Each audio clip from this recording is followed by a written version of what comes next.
Berapa ayat? 2 ayat, 3 ayat, 1 halaman, 2 halaman. Lebih baik daripada kemarin. Kemarin 1 ayat, sekarang 2 ayat. Kemarin 1 halaman, sekarang 2 halaman.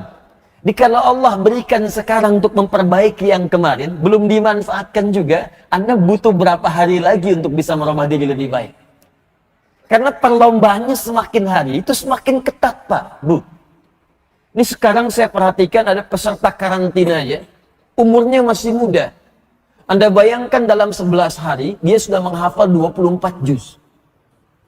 Anak masih muda. Ada anak 9 tahun, 10 tahun, 16 tahun, menghafal Quran, berusaha untuk mendapatkan Quran, untuk bekal menghadap kepada Allah Subhanahu wa Ta'ala. Dia berjuang 11 hari, dapat 24 juz. Anda diberikan 11 tahun, 12 tahun, 13 tahun, 40 tahun, 50 tahun, untuk baca aja belum punya waktu. Anda butuh berapa tahun lagi? Dan Anda mengharapkan surga gitu. Itu mahal. Butuh perjuangan. Jadi kalau sudah puluhan tahun belum bisa memperbaiki diri, ya apa yang Anda banggakan di hadapan Allah Subhanahu wa Ta'ala? Perjuangannya semakin ketat. Perlombaannya sengit. Jadi kalau kita nggak mulai sekarang, tertinggal. Dan butuh berapa lama lagi? Maka itu kita selalu diajarkan doa yang tersambung dalam riwayat yang sahih ya kepada orang-orang sebelumnya. Allahumma asli ahwalana, Allahumma asli ahwalana. Karena selalu dalam Al-Quran ketika kita ingin kembali kepada Allah, diikuti kalimat islah. Taba wa aslaha, taba wa aslaha. Orang tobat itu selalu islah, memperbaiki dirinya, memperbaiki dirinya. Karena itu sebelum kita memulai kajian, kita coba ingin kuatkan dulu keimanan kita kepada Allah dengan komitmen. Setiap ada waktu berganti, jangan tunggu esok hari. Rencanakan buat nanti. Siang, apa yang Anda akan kerjakan dari amal saleh. Asar, ada rencana amalan apa? Tuliskan. Kalau perlu bikin kalender kegiatan kita. Bikin tahapan jangka pendeknya, menengahnya, jangka panjangnya. Apa yang akan kita lakukan di hari ini? Besok apa yang akan kita kerjakan? Untuk pekan depan seperti apa? Rencanakan dulu. Ketika kita niatkan, pahala dituliskan. Walaupun amal itu belum kita kerjakan. Niatkan malam ini insya Allah saya tahajud. Begitu maghrib meninggal. Tapi beruntungnya kita kalimat Nabi SAW di Al-Bukhari. Nomor hadis yang pertama. Riwayat dari sahabat Umar bin Khattab radhiyallahu ta'ala anhu. Ternyata pahala dituliskan bukan pada amal yang telah kita kerjakan. Itu bonusnya. Tapi pada niat yang telah kita tanamkan, itu awal mula pahala diberikan. Qala Nabi sallallahu alaihi wasallam, "Innamal a'malu binniyat." Sungguh semua perbuatan yang kita kerjakan itu. Perhatikan detailnya kalimat Nabi, diksinya indah tuh. Kata Nabi, "Ana afsahul Arab baina anni min Quraisy." Saya orang Arab yang paling fasih. Orang Arab yang paling fasih itu otomatis pembicaraannya selalu lekat dengan balaghah. Balaghah memiliki 3 jenis turunan ilmu. Ada ma'ani, 2 bayan, 3 badi'ah. Ma'ani adalah memilih diksi, pilihan kata yang sesuai dengan konteks. Pas pilihannya. Nabi tidak mengatakan innamal af'alu. Tapi Nabi mengatakan innamal a'malu. Innamal a'malu. Ingat, beda antara a'mal dengan af'al. A'mal jamak dari kata amal. Af'al jamak dari kata fa'al. Amal itu kalau disertakan atau ditunjukkan pada perbuatan, itu umumnya mengacu pada perbuatan makhluk, hamba, yang akan dipertanggungjawabkan di hadapan Allah Subhanahu wa Ta'ala. Jadi kalau disebutkan kalimat amal, jamak dari kata amal. Tidak disebutkan kata amal, kecuali menunjuk pada perbuatan makhluk. Makhluk, hamba Allah Subhanahu wa Ta'ala. Tapi kalau kalimat fa'al, itu khususnya hanya ditujukan kepada Khaliq Allah saja. Kalau disebutkan pada hamba, berarti menunjuk pada perbuatan negatif. Hanya disebutkan pada perbuatan Allah saja. Karena itu di Quran disebutkan wallahu yaf'alu ma yurid, bukan ya'malu. Karena perbuatan Allah tidak dimintai pertanggungjawaban oleh siapapun. Tapi manusia menggunakan kalimat amal. Amal. Wa may ya'mal mithqala dzarratin khairan yarah. Ya, faman ya'mal mithqala dzarratin syarran yarah. Menggunakan amal. Kenapa disebut amal? Karena semua yang kita kerjakan akan dipertanggungjawabkan di hadapan Allah Subhanahu wa taala. Jamaknya disebut amal. Amal terbagi dua. Yang baik disebut amal saleh, yang jelek disebut dengan amal salah, sayyi'at. Ya. Ingat, yang baik adalah saleh, yang salah disebut sayyi atau sayyi'at. Karena terbagi dua, maka diingatkan oleh Allah. Yang baik diperlihatkan khairan yarah, yang buruk ditampakkan syarran yarah. Mumpung masih hidup, tutup yang salah dengan yang saleh. Karena semua itu akan ditampakkan. Anda silahkan sekarang punya pilihan. Berbuat soleh, silahkan. Salah, pilihan. Tapi ada resikonya. Satu saat akan ditampakkan di hadapan Allah Subhanahu wa taala. Ayo silahkan. Mau maksiat di kantor, di kamar sendirian, di ruangan yang tertutup. Sekarang merasa aman, besok nampak. Sekarang yang tahu cuma Anda, besok dibuka, semuka langit dan bumi akan mengetahui perbuatan Anda. Anda nggak percaya urusan Anda sekarang, besok tampak. Apa yang Anda kerjakan maksiat diam-diam itu? Atau ada yang berkomplot berbicara dalam keburukan, tampak semuanya. Oh, rupa-rupanya begini, semua muka langit dan bumi tahu. Tadinya tertutup tuh. Dibuka kemudian oleh Allah. Dia tuh kelihatan rajin ikut ta'lim. Ternyata pencuri juga. Ternyata maksiat juga. Ternyata orang ini kriminal juga. Dibuka. Karena itu sebelum itu ditampakkan, edit dari sekarang film kita nanti. Kalimat-kalimat buruk dubbing. Cari kata-kata yang baik. Adegan-adegan yang buruk sensor dengan taubat. Minta kepada Allah dihapuskan itu. Wa yukaffir anhu sayyi'atihim. Dihapus oleh Allah semua keburukannya. Bagaimana caranya? Kembali kepada Allah dalam kebaikan. Dan cara memulai itu tidak ada yang lain kecuali dengan pengetahuan, ilmu. Orang taubat tanpa ilmu, mustahil taubatnya bisa sempurna. Orang ibadah tanpa ilmu, mustahil ibadahnya sempurna. Karena itu orang bersyahadat pun, kalimat pertama perintah dari Al-Quran, untuk mencari ilmu guna menguatkan syahadatnya. Quran surah ke-47 ayat ke-19. Fa'lam annahu la ilaha illallah. Fa'lam, maka mesti punya ilmu. Fi'il amr, ketahuilah. Kalau diteruskan dengan terjemahan sharafnya, maka mesti punya ilmu untuk menguatkan la ilaha illallah, bahwa tidak ada Tuhan selain Allah yang layak dipertuhankan dan disembah. Kalau tak ada ilmu, nanti syahadatnya cuma di lisan. Karena di lisan, maka bisa dirubah dengan kalimat-kalimat lain yang muncul ke lisan kita. Itu yang disebutkan di Quran surah ke-49 ayat ke-14. Tidak cukup syahadat cuma di lisan, tapi harus ditembuskan ke dalam jiwa. Qalatil a'rabu amanna. Sebagian orang Arab Badui berkata, kami beriman.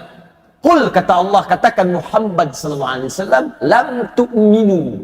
Kalian belum serius imannya. Walakin qulu aslamna. Tapi katakan dulu, baru masuk Islam. Baru masuk Islam itu artinya baru syahadat.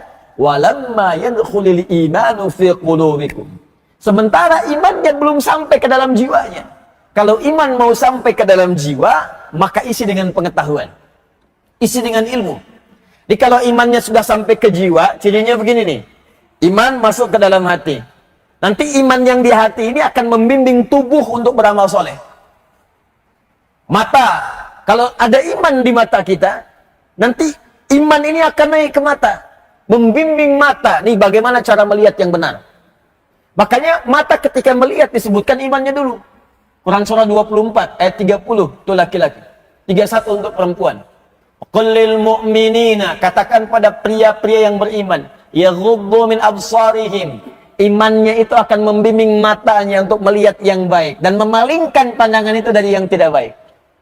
Wa qul lil mu'minati, katakan pada perempuan-perempuan yang beriman, yaghuddna min absarihinna. Maka iman dalam jiwanya itu akan membimbing matanya hanya melihat yang baik saja. Jadi kalau di mata kita ini dibimbing oleh iman, arahnya semua baik pandangan. Yang jelek dialihkan. Makanya senang lihat masjid. Senang orang beramal soleh kita lihat. senang memandang Al-Quran, senang memandang wajah orang-orang soleh. Karena matanya itu dibimbing iman. Tapi kalau imannya tipis atau tidak ada iman, maka mata ini nggak ada arahnya, Pak, Bu. Semua dilihat. Bahkan maksiat pun ada yang menikmati. Gambar-gambar buruk dinikmati. Berpaling susah. Kalau ada iman gampang. Lihat WhatsApp, media sosial, gambar nggak bagus. Astagfirullah, tutup. Apa nih berita nggak benar. Bahkan handphonenya kadang dibeginikan. Ya. Tapi kalau imannya tipis, memang lisannya istighfar, tapi matanya nggak belok-belok. Astagfirullah. Zaman sekarang memang ada-ada aja. Astagfirullah. Astagfirullah cuman begini gitu. Ya. Lisan juga begitu. Ya ayyuhalladzina amanu la yasraq qaumun qaum. Ya ayyuhalladzina amanu la yaghtab ba'dukum ba'dha. Quran surah 49 ayat 11 sampai 12. Jadi imannya dulu, iman. Nah, kalau imannya tipis, apalagi cuman di lisan nih, nggak sampai ke jiwa, nggak jadi bimbingan, kadang-kadang bisa keluar lagi dengan kalimat-kalimat yang lainnya. Makanya dikasih sarimi, pindah agama. Oh. Diberikan kata-kata lain yang cuman di lisan, aku mencintaimu, murtad. Kok bisa gitu? Ya. Di saya kemarin baru dari Inggris. Beberapa tempat Inggris kan kota maju, ya, negara maju. Kotanya juga Manchester, di London, kota maju-maju. Di Kanada beberapa waktu lalu juga maju. Ya, di New Zealand maju. Itu Masya Allah di negara maju, banyak yang masuk Islam. Saya dapat berita kemarin, di salah satu tempat saja di London, itu sehari 2 orang minimalnya masuk Islam. Sehari. Di New Zealand setelah peristiwa di Christchurch itu, ya, banyak masuk Islam. Dia Anda bayangkan, di negara yang maju, lebih maju dari Indonesia, pada masuk Islam.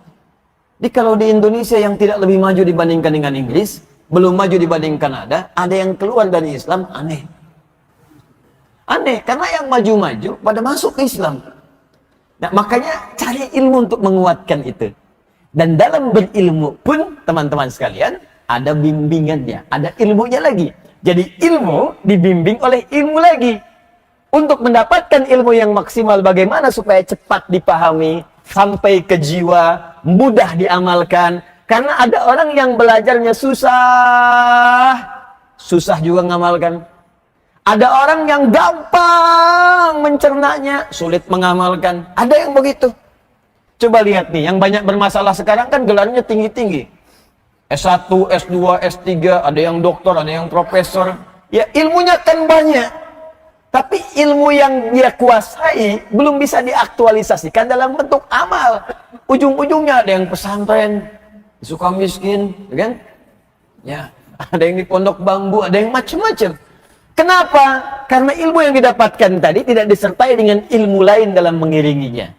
Jadi Islam menyeimbangkan, ilmunya cepat sampai, mudah dipahami, dan juga gampang diamalkan dalam kehidupan. Termasuk ilmu agama. Ada yang belajarnya hafal Al-Fatihah. Ya, hafal surat-surat, hafal ruku, hafal sujud, bacaan semua hafal. Cuman saat dipraktekkan nggak sempurna. Kenapa? Karena menghafal ilmunya tidak dengan ilmu lain untuk membenarkan apa yang dia pelajari. Akhirnya lahirlah kemudian para pemilik ilmu yang tidak sempurna dalam amalannya. Saking hafalnya, Anda bayangkan, orang yang tarawih 11 rakaat saja 1 jam. Ini yang 23 rakaat 7 menit. Itu yang saya maksudkan. Ya. Yuk kita mulai. Ada banyak karya para ulama tentang ilmu. Cara kita mempelajari ilmu, atau disebut dengan adab dalam menuntut ilmu.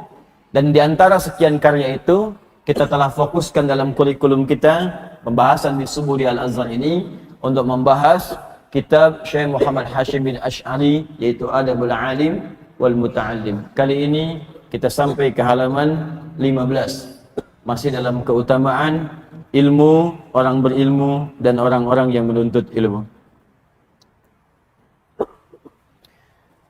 Bismillahirrahmanirrahim. Kita langsung saja.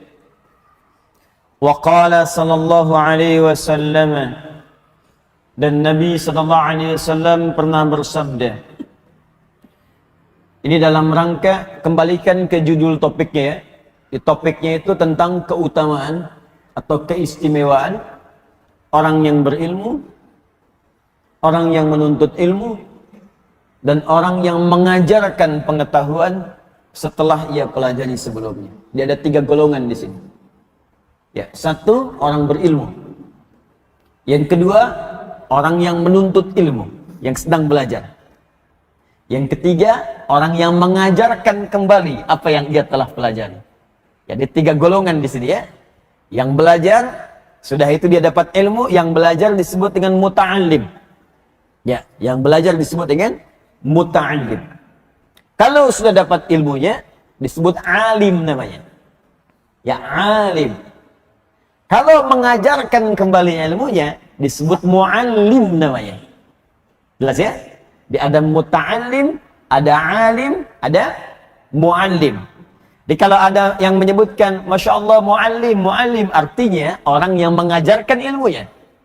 Kalau ada alim, alim, jama' alim itu ulama, itu jama'nya. Ya, saya tuliskan supaya kita pahami dengan baik ya. Bismillah. Jazakallah khair.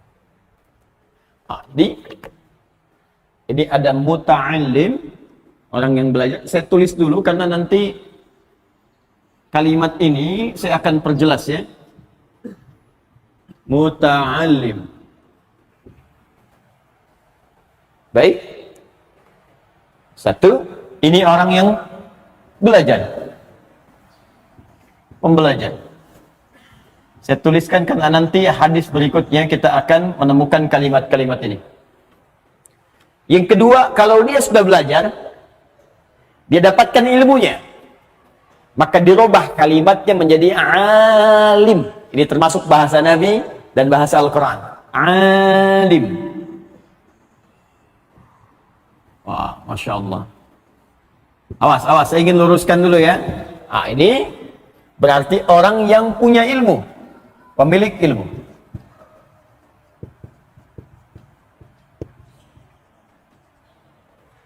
Awas. Dia alim banget, alim. Ya. Nah, alim yang dimaksudkan itu bukan rajin ibadah. Karena ada orang menyebut orang rajin tahajud, kan? Orang rajin puasa, rajin baca Al-Quran, terus disebut dia orangnya alim, gitu kan? Nah, alim di sini, kalau dalam pengertian bahasa Arab, bukan itu yang dimaksudkan. Jadi awalnya yang dimaksudkan bukan orang yang senang ibadah, bukan. Alim di sini orang yang punya pengetahuan. Jelas, yang pengetahuan ini boleh jadi kemudian dipakai dalam ibadahnya. Di sholat, tahu ilmunya. Cara sholat yang benar. Ya, takbir, dia tahu.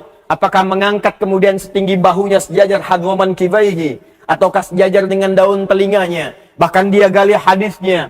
Oh, yang ini dari Abu Hurairah. Dari Khalad bin Rafi Az-Zuraiqi. Diriwayatkan oleh Al-Bukhari. Diriwayatkan oleh Imam Muslim. Yang ini dari Imam An-Nasai. Hadis 1101. Ya, dicari sama dia tuh. Sampai dengan takbir diucapkan Allahu Akbar. Ini dia Abu Daud. Sampai tangan disimpan di mana. Tahu betul. Jadi dia beribadah dengan ilmunya. Yang bersanad kepada Nabi SAW. Itu alim. Kalau cuma ibadah. Tapi tidak tahu dasar ilmunya. Cuma dapat informasi, takbir angkat begini, ucapkan Allahu Akbar. Ruku ucapkan ini, sujud ucapkan ini, maka namanya disebut abid. Abid. Tuh. Jamaknya disebut abidin. Ya, Haji Abidin. Atas biaya dinas. Itu bukan yang itu ya. Ini abid. Jadi kalau Anda ingin menyebutkan alim, itu artinya orang yang punya ilmu, pengetahuan. Jamaknya disebut ulama. Ya. Jamaknya disebut ulama. Jadi ulama itu sebetulnya bentuk jamak. Mufradnya, singularnya disebut dengan alim. Dia seorang ulama. Bukan. Dia seorang alim. Mereka ulama. Majlis Ulama Indonesia. Di majlis itu orang-orang alim berkumpul. Di majlis itu para pemilik ilmu berkumpul. Makanya kalau ingin tanya fatwa, tanya ke majlis ulama. Lihat fatwanya. Ada alim di bidang tafsir, alimut tafsir. alimul Quran, alimul hadis, alimul fiqh, alim usul fiqh, alim qawaid fiqh. Kumpul semua di situ. Karena kumpul orang-orang alim dijamakkan namanya ulama. Jelas? Kalau ulama ini mengajarkan kembali ilmu-ilmu mereka, maka kemudian katanya berubah pada yang ketiga, namanya muallim. Saya jelaskan dulu ini, muallim. Muallim. Nah, ini pengajar yang mengamalkan kembali ilmunya.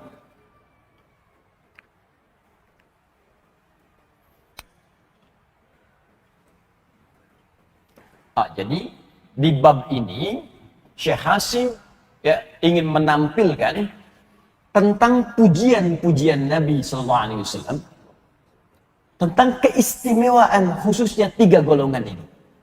Nanti kita temukan ada yang keempat, nanti kita akan lihat ya.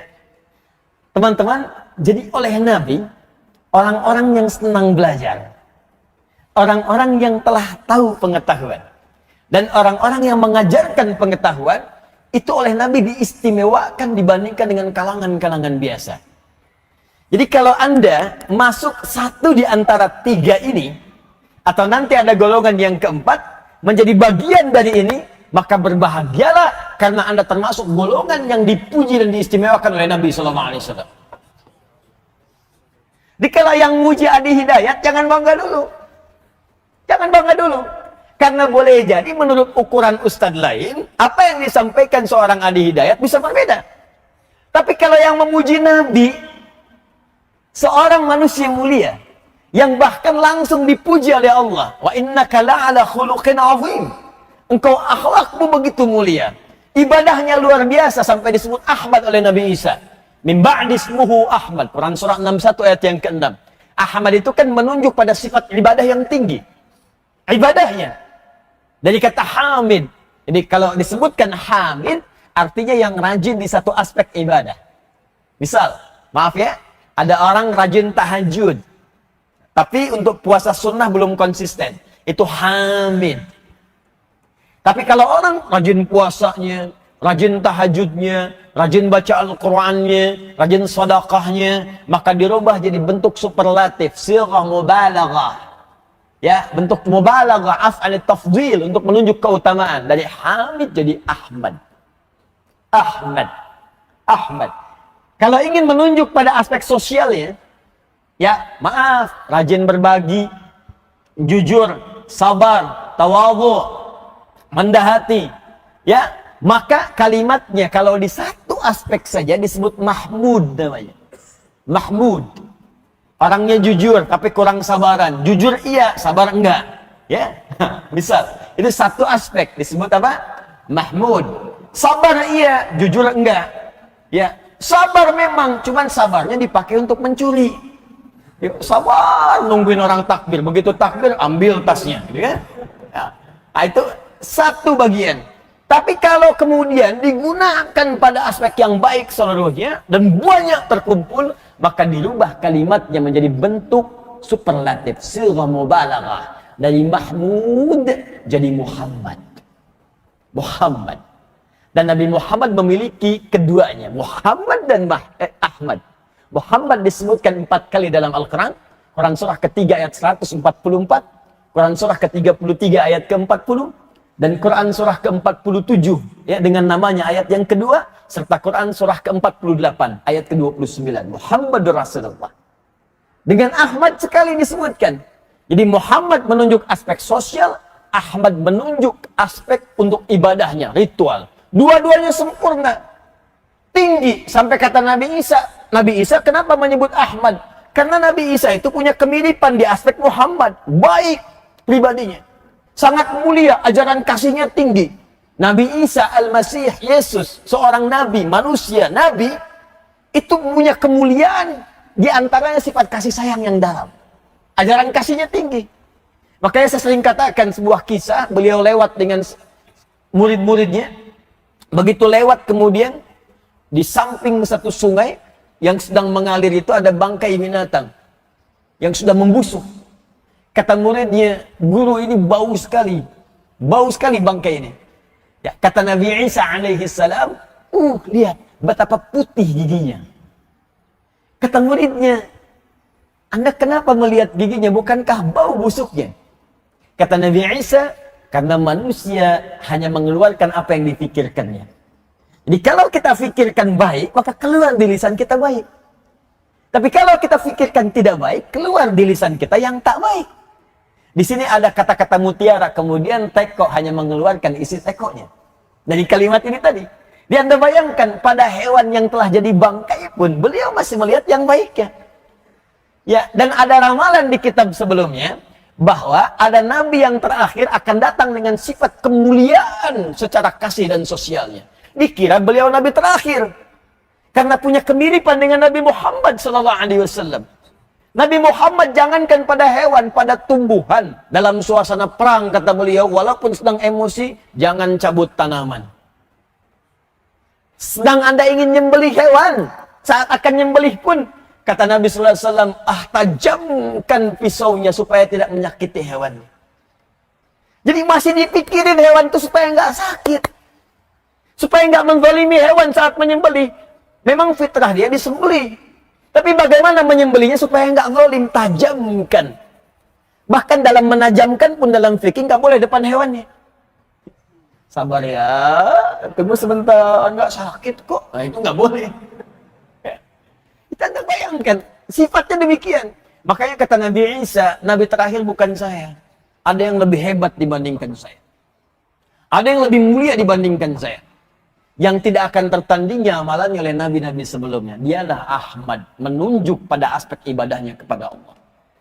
Tafsir paling baik di Al-Bukhari tentang kalimat ini.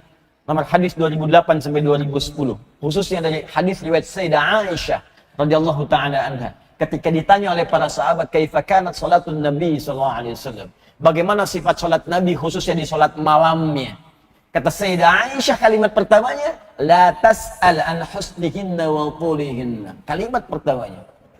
Jangan tanyakan bagaimana panjang dan bagusnya. Susah diikutinya. Susah diikutinya.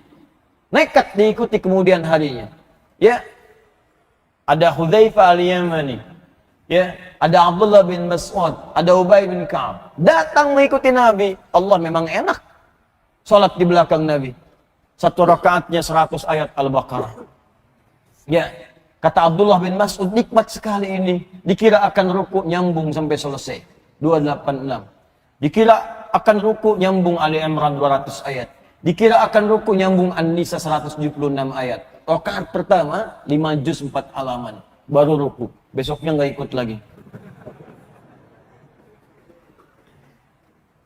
Tapi ini menunjukkan kemuliaan yang paling tinggi. Dan manusia yang mulia ini, Nabi yang paling tinggi ini, yang paling istimewa. Anda bayangkan, Nabi yang dipuji oleh semua Nabi-Nabi sebelumnya. Disebutkan isyaratnya oleh lisan Nabi Ibrahim dan Nabi Ismail. Quran surah kedua, ayat 129. Disebutkan isyaratnya lewat lisan Nabi Isa. Quran surah 61, ayat yang ke-6. Disebutkan nasabnya sampai dengan Nuh, nasab kenabiannya. Kerasulannya sampai Nabi Nuh alaihissalam. Quran surah keempat An-Nisa ayat 163. Nasab kerasulannya disebutkan, nasab kenabiannya disebutkan, nasab kemanusiaannya sempurna dari beliau sampai Nabi Adam alaihissalam. Mukjizat pertamanya ketika lahir, nasabnya sempurna semua. Keluarganya sempurna dari Quraisy. Kalangan baninya Bani Hashim, kalangan terhormat. Anda bayangkan, dia orang nggak bisa nyoal. Nggak bisa seperti Nabi Syuaib tadi, kamu siapa? Status sosialnya begitu. Nabi Muhammad nggak bisa disoal. Karena status sosialnya tinggi, Quraisy, orang paling fasih dan terhormat. Bani Hashim, kalangan paling dihormati. Nasab nyampe ke Nabi Adam secara manusia. Muhammad bin Abdullah, bin Abdul Muttalib, bin Hashim, bin Abdul Manaf, bin Qusay, bin Murrah, bin Kilab, bin Ka'ab, bin Ghalib, bin Fihir, bin Malik, bin Nadar, bin Kinana, bin Khuzaimah, bin Mudrika, bin Ilyas, bin Nizar, bin Mudar, bin Ma'ad, bin Adnan, bin Abdi, bin Adri, bin Muqawwam, bin Nahur, bin Tarikh, bin Ya'rub, bin Yasjub, bin Nabit, bin Ismail alaihissalam, bin Ibrahim alaihissalam, bin Azar atau bin Nahur, bin Abir, bin Kinan, bin Arfakhshad, bin Sam, bin Nuh alaihissalam, bin Mihlaid, Batushala, bin Kinan, bin Anwas, bin Tis, bin Adam alaihissalam. Nasab Rasulnya sempurna. inna auhayna ilaika kama auhayna ila Nuhin wan nabiyyina min ba'di. Quran surah 4 ayat 163. Di kerasulannya sempurna, kemanusiaannya sempurna, keluarganya sempurna, kabilahnya sempurna, akhlaknya sempurna, ibadahnya sempurna. Dan manusia yang sempurna ini dengan izin Allah Subhanahu wa taala bahkan dijamin surga sebelum wafatnya. Turun satu suara. Ketika turun Nabi tersenyum. Ditanya oleh sahabat, "Lima tabassamta ya Rasulullah?" Kata beliau, barusan turun, "Bismillahirrahmanirrahim. Inna a'tainakal kautsar. Fashalli li rabbika wanhar. Inna syani'aka huwal abtar."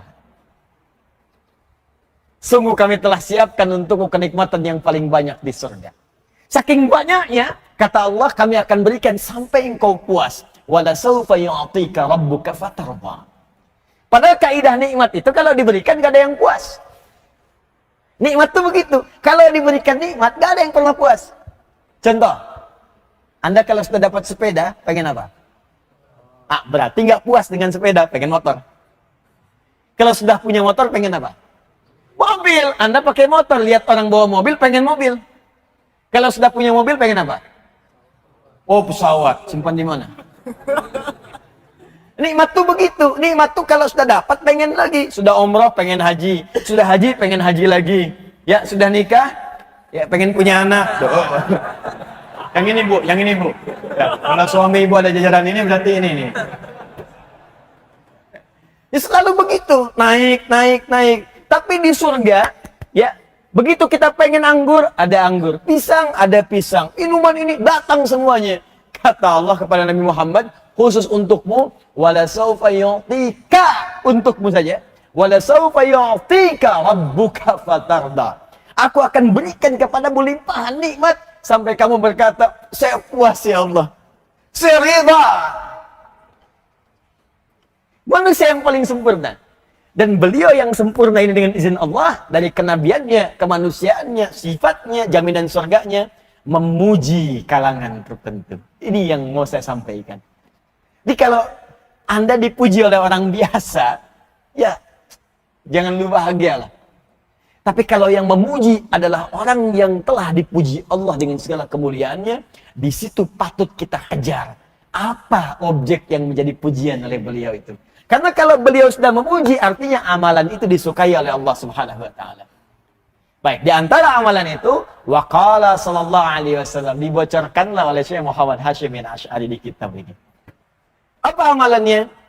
Baik, kalimat nabinya, baik, waqala sallallahu alaihi wasallam, dan Nabi sallallahu alaihi wasallam pernah bersabda, ughdu aliman. Di riwayat lain, kun alima au muta'allima. Awas, au mustami'a au muhibba. Fala takunil khamisa fatahlak. Fokus.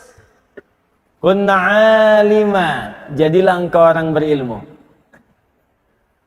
Au muta'allima, atau orang yang belajar pengetahuan.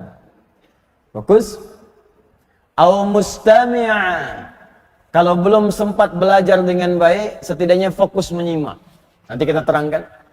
Au muhibba, kalau menyimak aja nggak sanggup, setidaknya cintai golongan-golongan ini. Jangan usil terhadap mereka. Jangan sewot dengan mereka. Jangan sinis dengan mereka. Jangan pasang status yang menyindir mereka. Hati-hati. Jangan bikin hoax tentang mereka. Awas. Wala takunil khamisa fatahlak. Dan jangan jadi yang kelima. Yang kelima itu kemungkinan besar akan celaka. Ya. Hadis ini ada dua jalur. Saya tadi sebelum subuh sudah cari di kitabnya.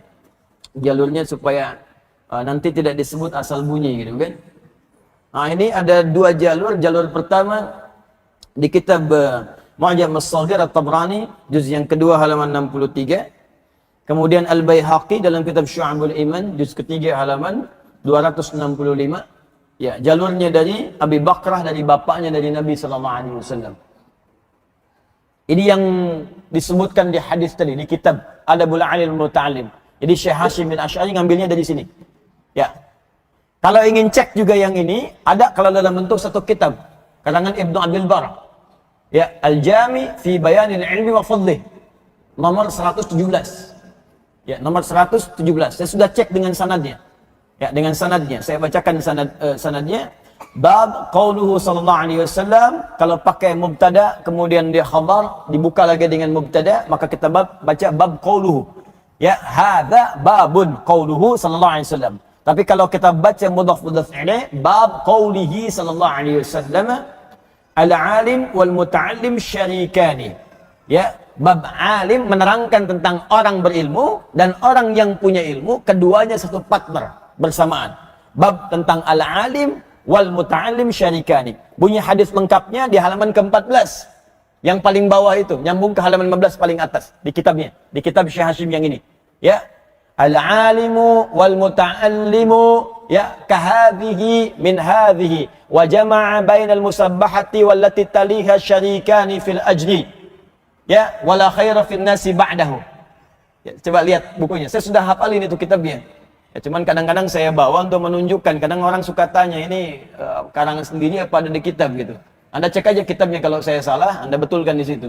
Ya, halaman 14 paling bawah.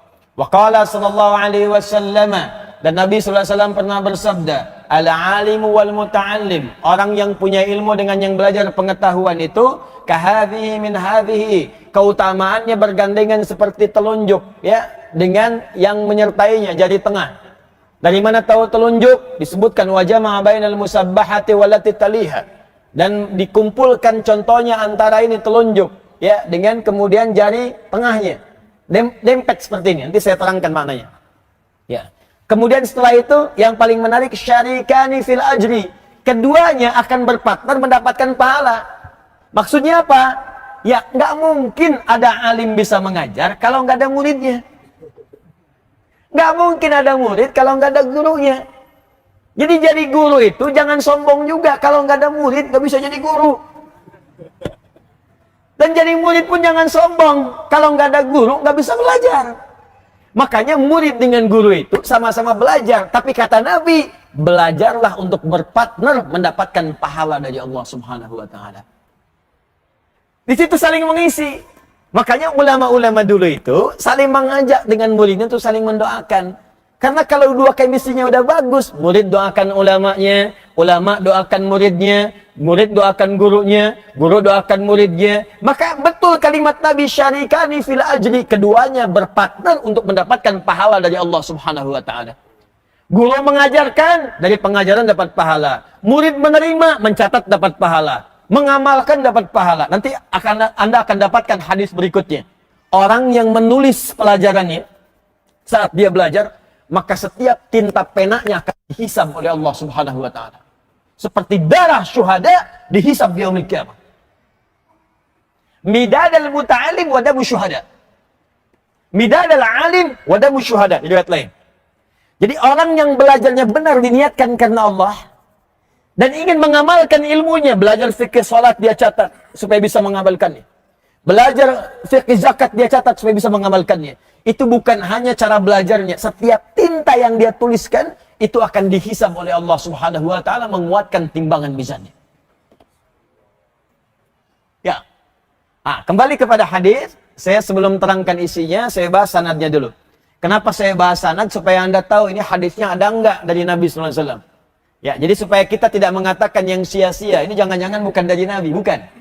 Ini hadis Nabi sallallahu alaihi wasallam. Tadi ditemukan dalam kitab Syu'abul Iman, ditemukan juga dalam Mu'jam At-Tabrani, dan di riwayat lain, saya sebutkan dari riwayat lain, ya disebutkan juga dengan riwayat berbeda. Saya bacakan sanadnya.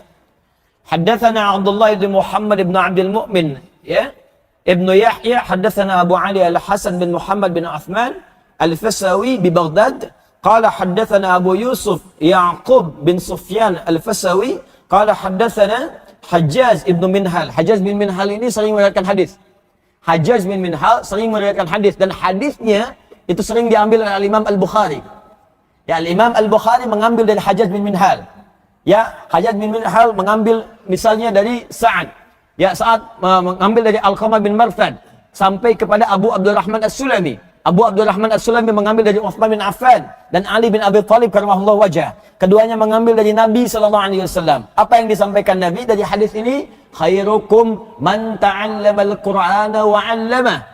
Di antara kalian yang paling baik adalah orang yang belajar Quran dan mengamalkannya. Di antara contoh hadis Hajjaj bin Minhal. Jadi kalau saya sampaikan Hajjaj bin Minhal, berarti orangnya thiqah.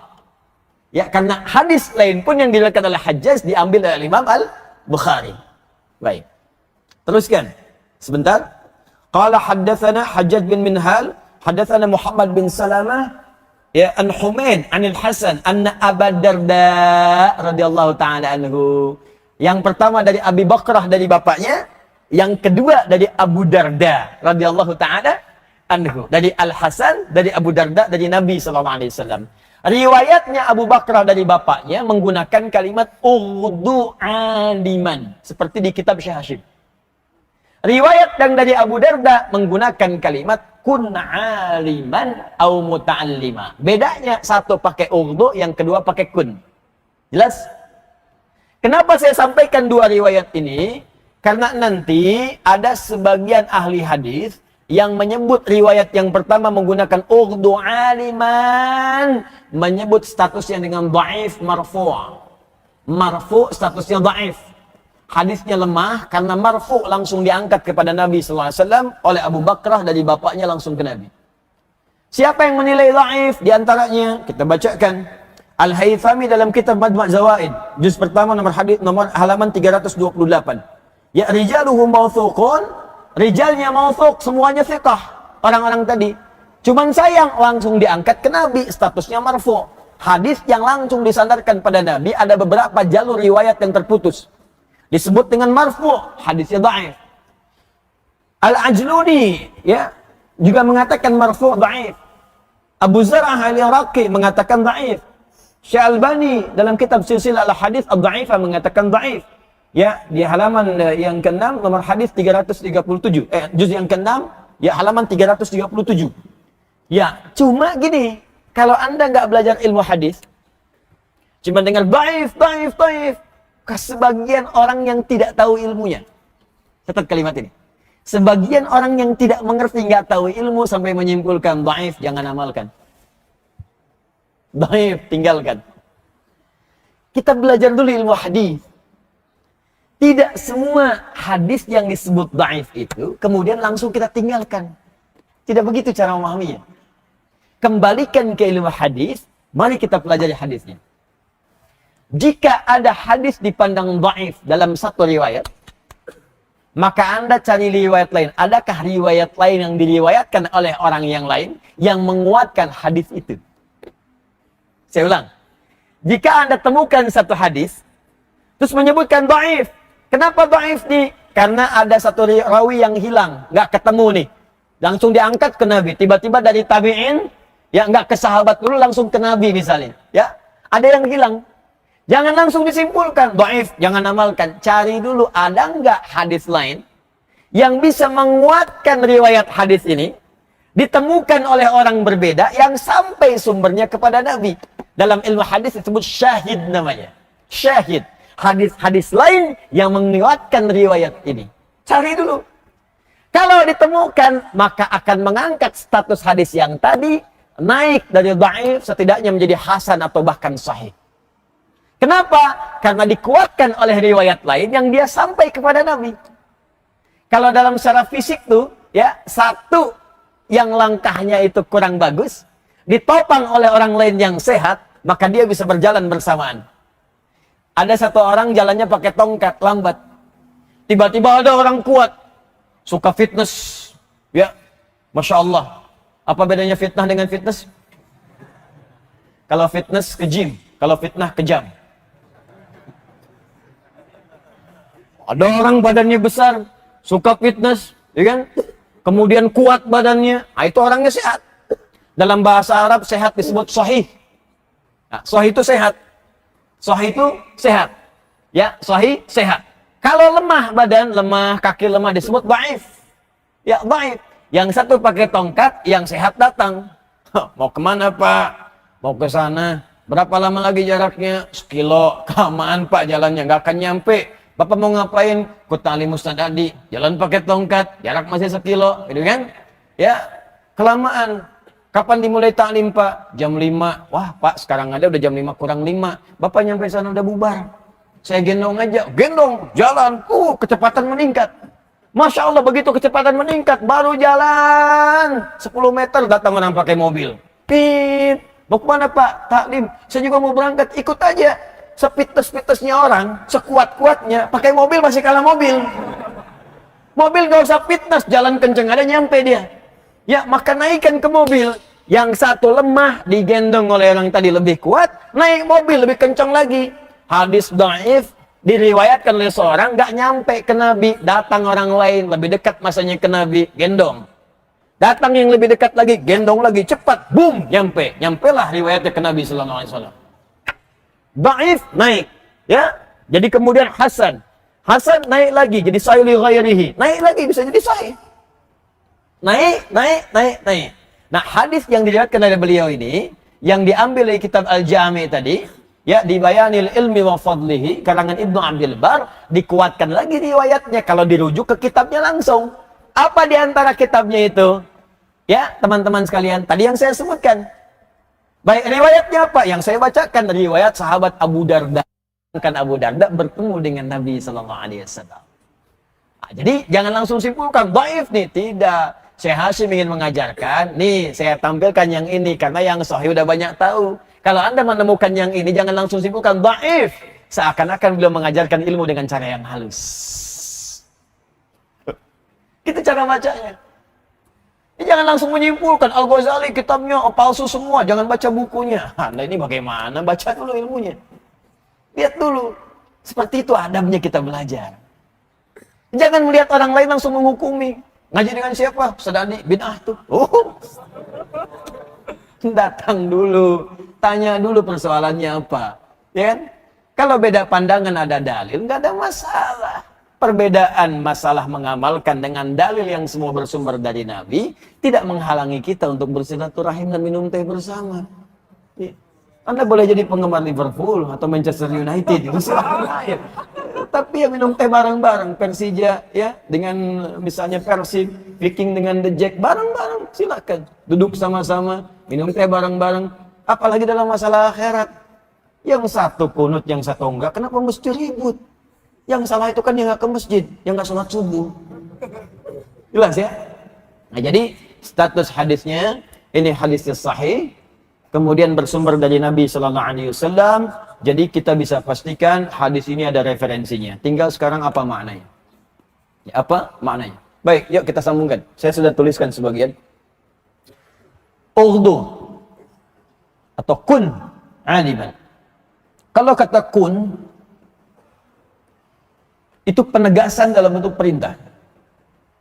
Kun. Jadi cepat. Ya, jadi cepat. Kalau di dunia praktikal itu biasanya kata kun ini perubahan sesuatu menjadi aspek yang lain, berubah gitu ya. Berubah. Misal dari yang belum tahu jadi tahu. Dari yang nggak berjalan, berjalan. Duduk, saya cepat minta berdiri, langsung berubah posisi. Ya, kun waqifan, kun qa'iman, cepat berdiri. Dari duduk langsung berdiri. Yang berdiri saya minta duduk, kun jalisan, duduk. Kun qu'udan, qa'idan, duduk. Jadi biasanya kata kun ini kata perintah untuk menunjukkan satu perubahan. Ya, yang berubah dari aspek yang satu ke aspek yang lain. Di ketika Nabi mengatakan kun aliman. Kalau cara memahaminya, kun aliman. Hei, jadilah orang berilmu. Maksudnya apa? Anda kalau belum tahu sesuatu, cepat belajar supaya tahu. Rubah diri kita. Mau sampai kapan jadi orang jahil? Mau sampai kapan jadi orang nggak tahu? Mau sampai kapan Anda sholat nggak tahu ilmunya? Mau sampai kapan baca doa ruku nggak paham artinya? Mau sampai kapan sholat nggak paham yang dibacakan dalam sholatnya? Mau sampai kapan sujud nggak ngerti? Mau sampai kapan baca Al-Quran nggak paham isinya? Mau sampai kapan Anda umroh nggak ngerti tawafnya? Mau sampai kapan haji nggak ngerti wukufnya? Mau sampai kapan? Kuna alima. Ayo cari ilmu, orang berilmu. Itu kalimat cepat dari Nabi. Mesti jadi ilmu, mesti punya ilmu. Bahkan kalimat-kalimatnya indah. Al-ilmu qabla al-amal. Sebelum beramal, cari ilmu dulu. Bahkan dipetakan ilmunya. Seperti teman-teman mau jadi apa ke depan? Apakah karirnya di birokrat, di diplomasi, mau jadi ustadz, mau jadi insinyur? Bikin cita-cita dulu. Kalau perlu yang paling tinggi, dari situ kemudian petakan turunan ilmunya. Itu yang diajarkan para ulama kita. Makanya dibikin cita-citanya mau jadi apa nih? Oh ibu, dari sejak kecil bu, bahkan di Quran itu bu, dari sejak seorang ibu mengandung, itu orang tua harus sudah berdiskusi anaknya mau diarahkan kemana. Dibuat cita-cita. Yaitu ada di Quran surah ketiga. Ya, ayat ke-35 sampai dengan 37. Idh qalat imra'atu Imran rabbi inni nadhartu laka ma fi batni muharrara fataqabbal minni. Ketika istrinya Imran setelah berdiskusi dengan suaminya, ya ketika beliau mengandung, istrinya Imran mengandung Hanna, diskusi dengan suami, papa, anak kita nih mau jadi apa nih yang ini, yuk kita arahkan supaya dekat dengan Allah ya. Khusus yang satu ini kita jadikan ahli ibadah. Khusus yang satu ini kita dekatkan dengan Allah. Kita harus punya tabungan akhirat. Mudah-mudahan jadi syafaat di akhirat dengan izin Allah. Maka Hanna berdoa dalam kandungan anaknya itu dikandung. Hanna berdoa istrinya Imran, Rabbi inni nadhartu laka ma fi batni muharrara. Fataqabbal minni. Ya Allah, saya bernadar, anak yang saya kandung yang ini saya akan bebaskan dari urusan dunia. Nggak akan saya jadikan ya Allah jadi pecinta dunia. Nggak akan saya jadikan ya Allah jadi ahli dunia. Saya pengen dia jadi ibadah untuk tabungan kami di akhirat nanti. Fataqabbal minni, tolong terima ya Allah nazar dan ikhtiar kami ini, tolong terima. Nah itu dari sejak bahkan dalam kandungan sudah disiapkan Pak. Misal Bapak ingin siapkan anak saya ini insya Allah akan jadi ahli tafsir yang pertama. Yang kedua jadi ahli hadis, Masya Allah. Yang ketiga jadi ahli fiqih, lengkap. Anda ada masalah tanya, kakak ini apa ayatnya? Ini Pak, ayatnya begini, tafsirnya begini, begini, begini. Ade apa hadisnya? Qala Nabi sallallahu alaihi wasallam begini, begini, begini. Di kitab hadisnya ini. Bungsu, ya hukum fikihnya menurut 4 mazhab begini, begini, begini. Masya Allah, indah kehidupan keluarga. Kosong pengajian. Ada semua. Saya pengen siapkan anak saya, ingin jadi dokter yang hafal Quran. Spesialis mata. Masya Allah, tapi hafal Quran. Spesialis gigi, hafal Quran.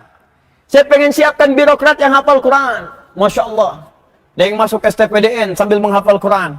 Ya, ada yang masuk kemudian militer sambil menghafal Quran. Polisi hafal Quran, tentara hafal Quran. Jadi pejabat, diplomat hafal Quran. Silakan. Dulu kan diplomat kita jago-jago. Ya, kayak Agus Salim kan diplomat. Diplomat paling hebat, bahasanya banyak. Ahli tafsir juga. Itu, ayo dong. Ya, berjenggot juga. Ya, celahnya di atas kepala. Ke peci dan beliau bangga. Dia yang bawa diplomasi Indonesia sampai dengan ke Britania, sampai ke Inggris, sampai kemana-mana. Ya, dan luar biasa. Pangeran Diponegoro, Masya Allah, pakai sorban, pakai jubah, ya, dan pahlawan nasional. Pahlawan nasional, Anda bayangkan. Ada Imam Bonjol, Kiai Haji Ahmad Dahlan, Kiai Hasyim dan sebagainya. Itu kan orang-orang hebat. Jadi silahkan teman-teman berkarya seindah-indahnya, berkarya sebaik-baiknya. Tapi niatkan untuk ibadah. Dari kecil siapkan. Kun alima. Ketika Anda sudah punya cita-cita, siapkan ilmunya. Karena itu, Hannah tidak mencukupkan dengan berdoa. Anak saya pengen jadi ahli ibadah. Bagaimana caranya? Cari ilmunya. Maka dicari guru yang bisa mengajarkan dia supaya dekat dengan Allah. Dipilih Nabi Zakaria. Wa kafalaha Zakaria. Tempatkan di tempat yang mendekatkan dia dekat dengan Allah. Dibikin mihrab. Ya.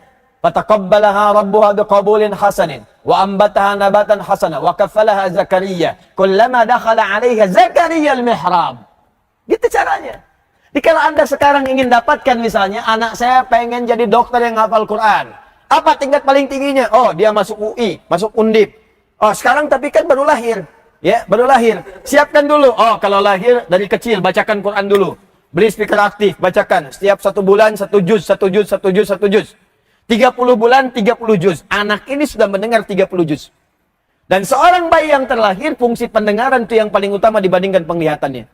Begitu 30 bulan sudah mendengar 30 juz, kata para pakar dia hanya membutuhkan 6 bulan untuk hafal 30 juz sempurna. 3 tahun hafal Al-Quran.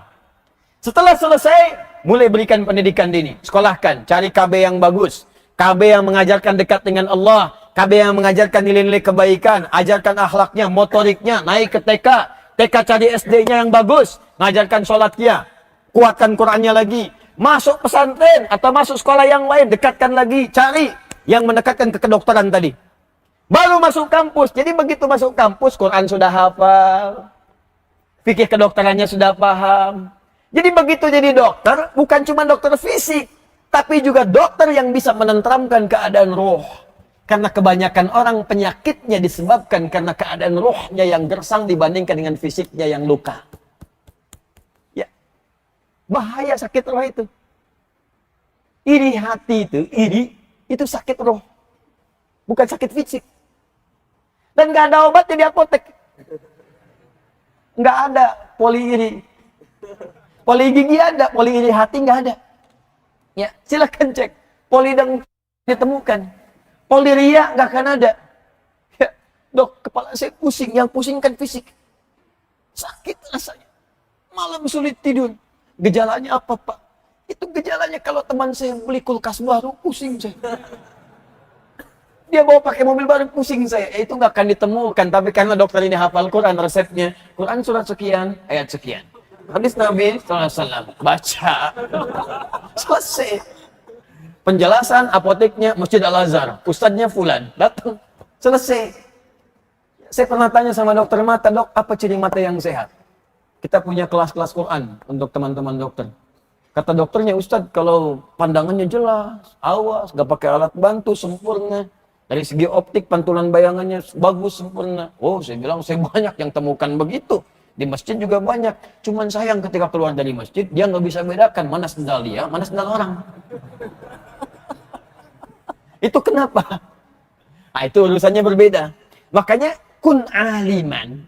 Jadilah orang berilmu. Anda mau jadi karirnya apa silakan, passionnya apa silakan. Mau dagang, cari ilmu dagang dulu. Pengusaha, cari ilmu dulu.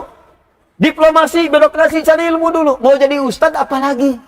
Cari ilmu. Bahkan urusan mau belajar pun cari ilmu. Kun aliman, jadi orang berilmu. Jadi jangan sampai Anda mengerjakan sesuatu, nggak tahu ilmunya, itulah. Bahasa dasarnya demikian. Nah, kemudian redaksi yang kedua, ughdu aliman. Ughdu. Ghada yaghdu. Ghada, kalimat ghada itu tidak disebutkan kecuali menunjuk pada sesuatu yang paling awal. Paling duluan. Ya, hadis At-Tirmidzi nomor hadis 586. Man shallal ghadata fil jama'ati aw fil masjid. Siapa yang menunaikan salat ghadat. Ini hadis tentang salat syuruk. Ya, siapa yang menunaikan salat ghadat. Ghadat di sini subuh maksudnya. Siapa yang menunaikan salat subuh dengan berjamaah atau di masjid. Thumma yaqudu yadhkurullah. Kemudian dia nggak langsung pulang. Duduk berzikir kepada Allah. Zikir itu bisa baca Quran. Quran surah 15 ayat 9. Bisa berdoa. Quran surah 7 ayat ke-205. Bisa istighfar. Kalimat thayyibah. Quran surah ke-4 ayat 103. Ya. Bisa juga Anda lakukan misalnya dengan sholat. Kalau ada sholat sunnah. Quran surah ke-20 ayat 14. Bisa juga dengan mengkaji, menuntut ilmu. Ya. Duduk belajar. Melihat, mengamati Quran surah ketiga ayat 190 sampai 191. Ada banyak.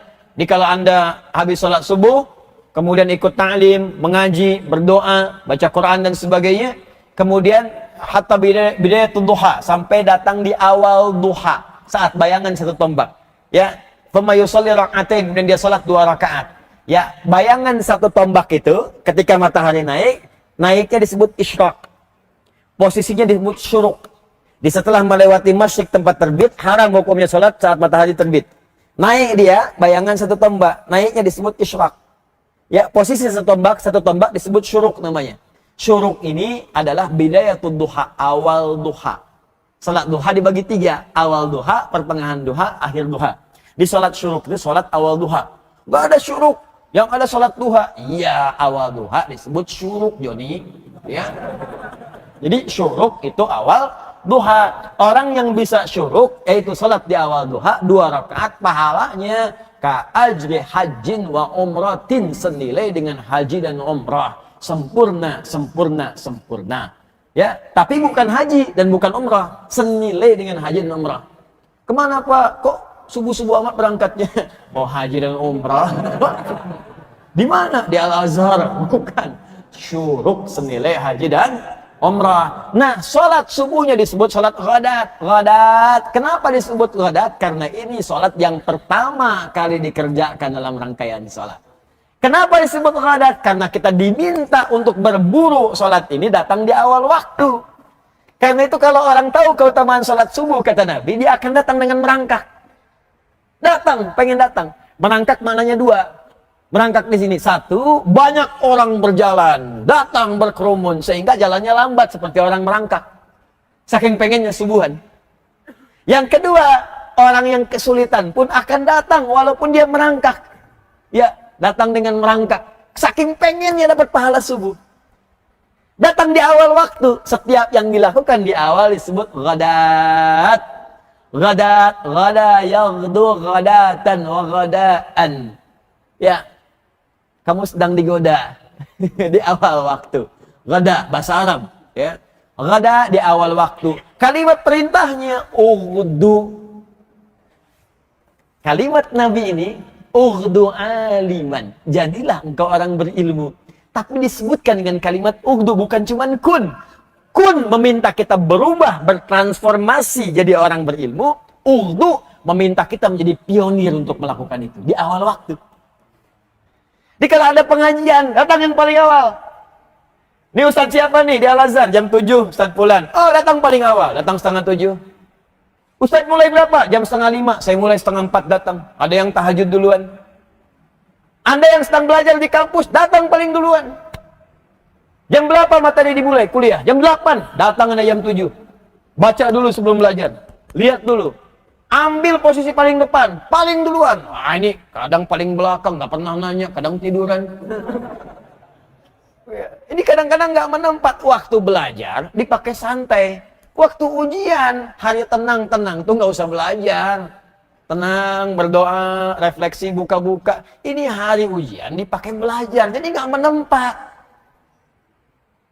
Memang kita ini pintar-pintar, anugerah terbesar bagi Indonesia itu luar biasa. Orang Indonesia tuh komplit lah pokoknya. Bener, sabarnya tingkat tinggi. Orang di Eropa banjir sibuk nih, main renang. Wah, itu pokoknya luar biasa lah di sini itu. Ya orang belajar, saya pernah ditanya orang Afrika, Syekh, wallahi Syekh Ali, gharib aja, aneh katanya. Syekh gharib, apa yang gharib? Wallahi ana darastu hada, 3 ashhur lil imtihan. Saya belajar 3 bulan untuk ujian. Wadah, ini teman kamu seangkatan saya. Wallahi wasta'ala kitabi, dia pinjam buku saya, cuman semalam belajar, nilai dia 8, saya 7,5. Saya bilang belum tahu dia SKS. Sistem kebut, kadang-kadang bukan semalam, sejam. Pinjam fotokopian temen, loh lihat ya kan. Nah, itu, kalau itu nggak sesuai sunnah. Walaupun hasilnya bagus. Tapi karena belajarnya pendek, maka ilmunya pun pendek. Habis ujian, hilang lagi. Lupa. Lupa dengan ilmunya. Dia tahu mencuri itu haram, cuman saat mencuri, lupa. Dia tahu korupsi itu haram, cuman saat korupsi, lupa. Kenapa? Karena ilmunya pendek di situ. Nggak ada adab yang mengikuti. Itu poinnya. Jelas sampai di sini. Jadi kata Nabi, yang pertama menggunakan kun aliman, meminta kita bertransformasi supaya ada ilmu, ada ilmu. Salat ada ilmu, zakat ada ilmu, kerja ada ilmu, belajar ada ilmu. Nah, dalam mencari ilmu itu, ughdu jadi yang pionir yang pertama kali. Dekat. Jadi kalau mic-nya mati nggak kedengeran, di depan masih kedengeran. Yang belakang masih bisa santai, santai. Kadang baca WA, bikin status, foto, ceklik sedang kajian dengan Ustadz Adi. Depan mana sempat mau foto begini, jadi lihat handphone, ngantuk bangun lagi, kaget, astagfirullah udah doa, gitu kan? Jadi itu posisi yang paling penting. Makanya kalimat Nabinya ughdu, Anda bayangkan ini menurut saya masya Allah ini Syekh Hashim. Jadi beliau memilih kalimat yang jarang dipakai orang. Makanya yang ditampilkan oleh beliau yang ughdunya, bukan yang kunnya. Ada yang kun aliman atau muta'aliman. Tapi kenapa dipakai yang ini? Kalau kalimat kun sudah biasa. Jadi, memang harus jadi. Harus punya ilmu. Tapi kalau kalimat datang paling duluan. Jadi pionir yang paling awal. Makanya dalam bahasa Arab, di ilmu Nahwu, itu orang-orang yang datang duluan di awal kalimat disebut mubtada. Yang paling awal. Mubtada. Alamatnya rofa. Rofa itu tinggi. Al-masjidu kabirun. Al-masjidu mubtada'un marfu'un. Walamat raf'i. Dhammatun zahiratun fi akhirih. Ya. Wa tanwinu mahdhufun lilhulil alifi wal lam alaihi. Jadi, mubtada di awal waktu, kalimatnya rofa. Rofa itu tinggi. Orang yang datang belajar di awal waktunya akan terangkat derajatnya dibandingkan dengan yang lainnya. Maka turun Quran surah 58 ayat yang ke-11. Yarfa'illahu alladhina amanu minkum walladhina utul ilma darajat. Fa'il, pelaku, alamatnya rofa. Kalau nggak bisa pelaku, naibul fa'il. Makanya muncul setelahnya, ada fa'il, ada naibul fa'il dan setelahnya. Kun aliman, ughdu aliman, au muta'allima. Baik, kedua, kalau ingin jadi orang yang berilmu, maka mesti belajar. Muta'allima. Pertanyaannya, kenapa Nabi menggunakan kalimat muta'allima? Tuh, yang saya tuliskan. Alim, sudah saya terangkan. Ya, jadi alim itu luas. Ayo, teman-teman. Anda mungkin ada yang di agama, gak apa-apa, silakan. Siapkan. Jalan. Ada yang di umum. Tapi kalau, ingat, dengar nasihat saya. Kalau Anda berkarir di umum, niatkan itu untuk kepentingan ibadah. Itu pesan saya. Niatkan untuk kepentingan ibadah. Anda sedang pendidikan, sedang belajar, atau Anda kemudian mengamalkan ilmu, ada yang di bidang arsitektur, ada yang insinyur, ada yang dokter, ya, ada yang di birokrat, ada yang di diplomasi, niatkan untuk ibadah. Sebab ketika Anda niatkan untuk ibadah, maka semua apa yang Anda pelajari saat proses pendidikan, itu dituliskan pahalanya. Satu poin itu. Yang kedua, jadi punya nilai akhirat.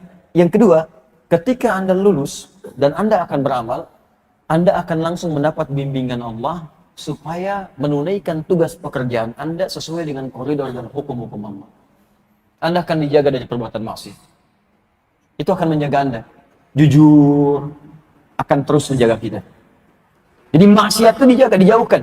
Jadi pejabat, Anda diarahkan pada yang benar. Hal-hal yang buruk itu Allah singkirkan. Dikuatkan benar di jiwa kita.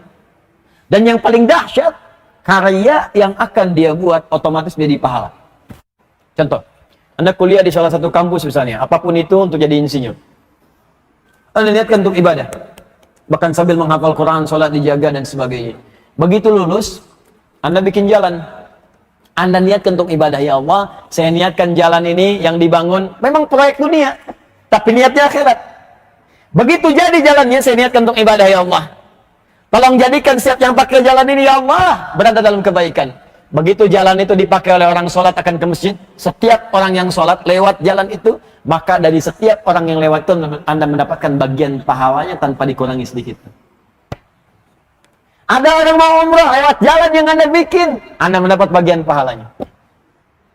Anda yang bikin pesawatnya, Anda yang bikin pipa wudhu tuh, pipa keran tempat wudhu, Anda yang bikin, yang Anda niatkan tuh ibadah. Dunianya dapat, bayaran dapat, gaji dapat, akhirat pahala dapat. Setiap orang wudhu Anda dapat pahalanya. Apa Anda tidak baca di hadis Muslim? Man dalla ala khair falahu ajruhu mithla ajri fa'ilihi min ghairi an yanqusa min ajri syai'. Siapa yang menunjukkan memfasilitasi pada kebaikan, dia mendapat pahala yang sama dengan yang mengerjakannya tanpa dikurangi sedikit pun. Allahu Akbar. Siapa yang bikin karpet ini? Kalau cuma diniatkan untuk dunia, cuma dapat dunianya. Tapi berapa banyak orang sujud di sini? Siapa yang bikin speaker ini? Ustaz gak punya ilmunya. Fikih speaker, ada. Fikih itu penggunaan hukumnya. Yang bikin speakernya nggak bisa. Kalau nggak bisa bikin, mana Ustaz teriak-teriak sampai belakang. Nih, kedengaran suara saya, Bu? Belakang, kedengaran? Kedengaran? Tidak. Makanya nggak bisa jawab. Kedengaran suara saya? Kedengaran, karena ada ini. Ini wasilah ini. Wasilah, kalau nggak ada ini, nggak akan nyampe suara. Ya, kalau nggak direkam, nggak akan sampai orang-orang menyimak di luar masjid ini. Maka berbahagialah orang yang bikin video, orang bikin kameranya, orang bikin rekamannya, kalau diniatkan karena Allah. Pertanyaan saya, Anda selama kerja ini, bahkan yang sudah pensiun, diniatkan ibadah enggak? Berapa pahala Anda hilang sama bertahun-tahun? Ini mumpung yang masih belajar-belajar. Saya ada yang masih pakai seragam, teman-teman datang belajar, Masya Allah, berbahagialah Anda. Berbahagialah. Nah, kalau Anda sedang pendidikan seperti ini, sedang belajar, atau Anda yang kalaupun sudah tidak berkarir lagi, datang ke masjid, belajar fiqih, belajar hadis, belajar tafsir, maka kata Nabi kalimat yang menggunakan ughdu aliman, au kun aliman, au muta'allima. Kalau belum sampai pada derajat yang pertama alim, maka yang kedua naiki tangganya. Ini akan punya nilai yang sama dengan yang pertama kalau serius. Muta'allim. Jadilah muta'allim. Jadilah pembelajar. Teman-teman, pembelajar punya dua kata dalam bahasa Arab. Satu, darisun. Dari kata darasa, yadrusu. Darsan wa dirasatan, fahuwa darisun. Ya. Orang Sunda biasa mengamalkan kalimat ini. Ayo ngadaras, ngadaras, ngadaras. Ngadaras itu dari bahasa Arab. Dari kata darasa. Oh, berarti hujan deras bahasa Arab? Bukan, itu beda. Itu beda. Banyak kosakata bahasa Arab di bahasa Indonesia, termasuk bahasa-bahasa daerah. Ya, bahasa Sunda yang bahasa pasaran, betung, ya, perut, batmun, ya, batmun. Dari kata batmun, dari kata perut, batmun. Bahasa Indonesia lebih banyak lagi, musyawarah, bam, gitu kan? Lebih banyak lagi diserap. Makanya orang Indonesia kalau belajar bahasa Arab itu akan cepat. Karena hampir 60% kosakatanya, ya saya spesialisasi saya di bahasa. Ya, bahasa Arab untuk mendalami Al-Quran. Jadi saya juga mengkaji untuk tafsirnya, ya, fikihnya, hukumnya, tapi dasarnya tetap di ilmu bahasanya. Karena ini yang paling penting. Nah, teman-teman, ternyata 60% di bahasa kita itu rata-rata terambil dari bahasa Arab. Makanya akan cepat. Insya Allah akan cepat. Ya, dan itu ternyata bahasa Arab itu termasuk bahasa yang paling gampang untuk dipelajari. Makanya anak-anak kecil di Arab segini tuh cepat tuh, ya. Wah, langsung ketemu cepat sekali. Burung beo dibawa ke Arab tuh sana, di Mekah tuh bisa tuh. Ya, 2 hari 3 hari ajarin. Haluk ketemu orang Arab, halak. Alhamdulillah ana bikhair. Anta min aina anta? Min al-jannati wan nas. Ya, itu pokoknya cepatlah beo. Jadi kalau beo aja bisa, masa kita susah? Ya, masa kita susah. Nah, itu darasa yadrusu. Ada yang kedua, ta'allama yata'allamu, ta'alluman, fahuwa muta'allim. Ta'allama. Jadi ada darasa. Darasa tempatnya disebut madrasah. Ya, darasa tempatnya disebut madrasah. Ada ta'allama.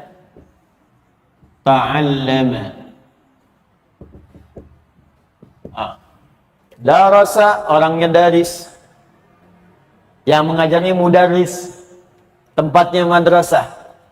Baik, yang ini ta'allama, orangnya muta'allim. Jadi asal katanya dari sini. Pertanyaannya, kenapa Nabi tidak mengatakan kun atau ughdu aliman au darisan? Tapi Nabi mengatakan kun aliman au muta'allima. Terambil dari kata ta'allama. Kenapa kalimat ini yang digunakan bukan kalimat yang ini? Apa rahasianya? Itu akan kita kaji di pertemuan berikutnya insyaallah. Masih ada 3 lagi. Muta'allima au mustami'a. Kenapa mustami'a bukan sami'a? Kenapa sami'na wa ata'na tapi di sini mustami'a? Atau yang keempat muhibbah. Ya. Bagaimana ciri-ciri muhibbah itu? Wala takunil khamis. Kenapa bukan yang kelima tidak didapatkan? Dan kenapa di sini tidak disebutkan muallima? Alima, muta'allima, au mustami'a, au muhibbah, wala takunil khamisa fatahlak. Dan apa yang dimaksud dengan khamisah setelah fatahlak ini? Bagaimana pendapat Al-Hasan? Bagaimana pendapat para ahli fiqih? Dengan pendapat-pendapat yang lainnya? Nanti insya Allah kita akan sambungkan di pertemuan berikutnya. Saya coba cukupkan dulu supaya punya waktu untuk sholat syuruk. Ya, karena subuhnya sekarang lebih cepat, 4:06 sudah azan. Ya, maka syuruknya pun itu naiklah sekitar 1 jam atau 1 jam setengah. Ya, dari apa yang sudah dilakukan dalam salat subuh, supaya ada waktu kita menunaikan salat syuruk dan persiapan nanti untuk duha pertengahan atau kajian berikutnya. Izinkan saya menyampaikan informasi sebelum saya akhiri. Yang pertama, untuk adik-adik mahasiswa yang sudah diseleksi dan insya Allah akan berangkat ke Sudan, saya sudah siapkan persiapannya, visa sudah siap, Alhamdulillah. Kemudian tiket juga sudah dibeli. Hari Kamis insya Allah Anda akan berangkat. Ya, dan insya Allah sebelum berangkat Anda dan keluarga akan bertemu saya dulu untuk mendapati pengarahan dulu. Insya Allah hari Kamis siang, ya sebelum taklimnya nanti, Kamis siang akan bertemu saya. Dan malamnya Anda sekitar jam 20 lewat 50 atau 10 menit sebelum jam 9 malam, insya Allah akan bertolak menuju Sudan. Ada 25 orang dan nanti akan menyusul sekitar 9 sampai 10 orang lagi untuk di kampus Tajul Hafidhin. Yang ini akan di kampus Jamiah Afriqiyah. Amanah saya, tolong siapapun belajar dengan baik, serius, seperti apa yang telah saya ajarkan, supaya Anda pulang jadi ulama.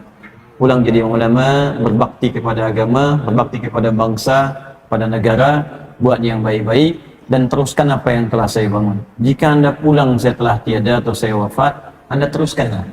Makanya saya jadikan semua yang telah dibangun itu wakaf untuk umat Islam. Tapi wakaf itu bukan sembarangan Anda pakai. Ya, ada pengurusnya, ada legalnya dan macam-macamnya.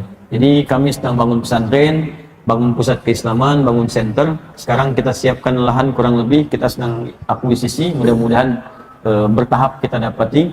Ada sekitar 10 hektar yang sedang kita coba akuisisi.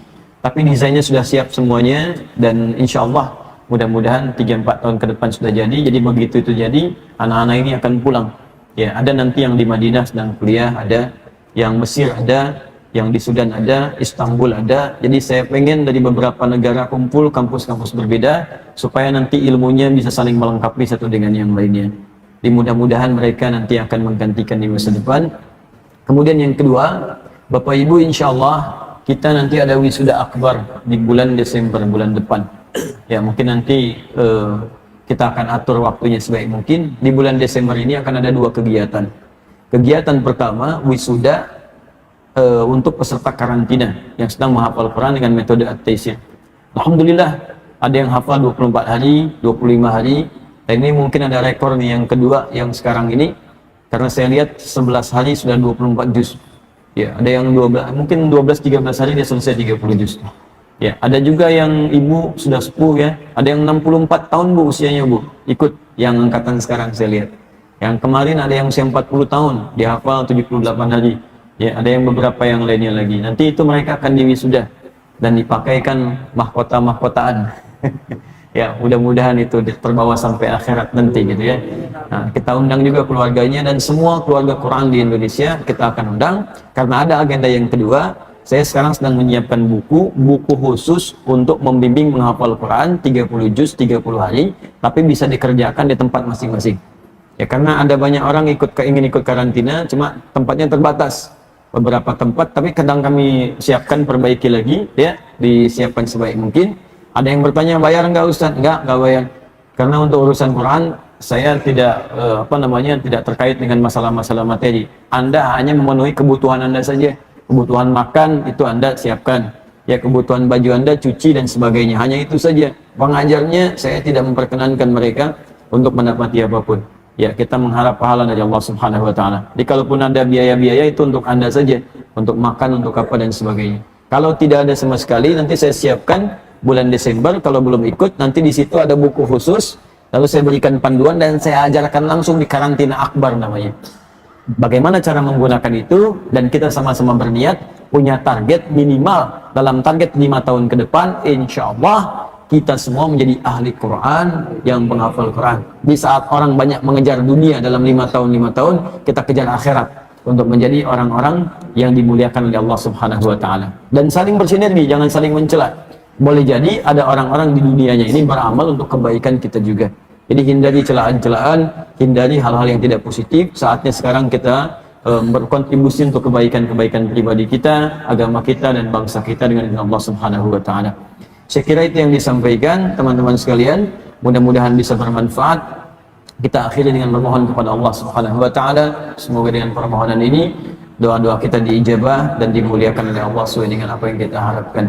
Alhamdulillahi rabbil alamin, arrahmanir rahim, maliki yaumiddin, iyyaka na'budu wa iyyaka nasta'in, ihdinas siratal mustaqim, siratal ladzina an'amta 'alaihim ghairil maghdubi 'alaihim waladdallin. اللهم صل وسلم وبارك على رسولك الكريم نبيك الامين سيدنا محمد وعلى اله وصحبه وذريته امتي ليوم الدين.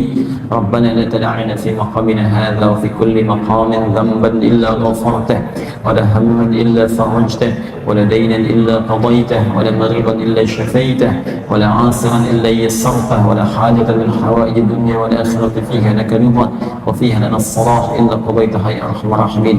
Ya Allah, jika ada pendosa di masjid ini atau di sekitaran masjid ini, maka mohon ya Allah dengan segala keikhlasannya ampuni segala dosa-dosanya.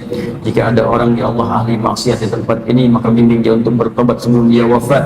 Ya Allah, jika ada orang mendapati kesulitan di tempat ini, maka mohon ringankan dan hilangkan kesulitannya. Jika ada orang sakit di tempat ini ya Allah, atau kerabatnya, tetangganya, keluarganya, maka mohon sembuhkan dan angkat penyakitnya. Ya Allah, jika ada orang terlilit utang piutang di tempat ini, maka ringankan hidupnya, berikan rezeki untuk dapat melunasi utangnya. Allahumma ya arhamar rahimin, alimna ma yanfa'una wafiqna bima ta'allamna wafiqna lina'mala ma ta'allamna bih. Ya Allah, mohon bimbing kami untuk bisa mendapatkan pengetahuan. Ya Allah, bimbing kami untuk memahami apa yang kami pelajari, dan bimbing kami untuk mengamalkan apa yang telah kami pahami. Allahumma ja'alna min ahlil Qur'an waj'alil Qur'ana ya Allah sahiban lana fid dunya wa syafi'an lana fil akhirah. Ya Allah, jadikan kami termasuk ahli Quran, jadikan Al-Quran teman kami di dunia, syafaat bagi kami di akhirat. Allahumma alhiqna bis salihin ma'al ladzina an'amta 'alaihim minal nabiyyin was-siddiqin wasyuhada'i was-salihin wa hasuna ulaika rafiqa wa khasatan ma'a Rasulillah sallallahu alaihi wasallam. Ya Allah, kumpulkan kami bersama orang-orang baik, orang-orang yang Kau ridhai, terutama kalangan para nabi, orang-orang saleh, para syuhada, orang-orang jujur di akhirat nanti, terkhusus dengan Rasulullah sallallahu alaihi wasallam. Wahidna wa la tufarriqna ya Allah, jadibna tafraqa. Ya Allah, satukan kami dalam satu saf yang baik, jauhkan dari perpecahan, dan berikan kami cintamu ya arhamar rahimin. Allahumma rabbana atina fid dunya hasanah wa fil akhirati hasanah wa qina adhaban nar bi fadlika subhana rabbika rabbil izzati amma yasifun wa salamun alal mursalin. Subhanakallahumma wa bihamdika asyhadu an la ilaha illa anta astaghfiruka wa atubu ilaik wa akhiru da'wana alhamdulillahi rabbil alamin. Sebelum saya tutup dengan salam, mohon izin satu lagi, ada yang tadi belum saya sampaikan, yang sudah mendapatkan rekomendasi untuk nanti belajar di Al-Azhar Kairo, pagi palangan imam, da'i dan khatib, yang insya Allah suratnya sudah sampai dari kedutaan Mesir. Pemberangkatannya di bulan Maret, ya 1 Maret insya Allah ada gelombang-gelombang untuk berangkat, dan semua akomodasi ditanggung insya Allah. Jadi ada program untuk da'i, ya khatib, dan juga para imam yang sudah siap, dan insya Allah pemberangkatan 1 Maret berkasnya sudah kami terima. Terima kasih. Assalamualaikum warahmatullahi wabarakatuh.